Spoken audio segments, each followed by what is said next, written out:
Let's learn how to convert 6.5 liters to milliliters. When converting between metric units, it's helpful to visualize the relationship between the units. Let's start by drawing a beaker that can hold 1 liter of liquid.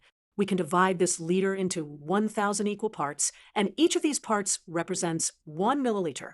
This shows us the key relationship. 1 liter equals 1,000 milliliters. To convert 6.5 liters to milliliters, we'll multiply 6.5 by 1,000. This is because each liter contains 1,000 milliliters. So 6.5 times 1,000 equals 6,500 milliliters. Let's visualize what 6.5 liters looks like. If we were to fill 6.5 of our 1 liter beakers, we would have 6,500 milliliters. So remember, when converting from liters to milliliters, multiply by 1,000.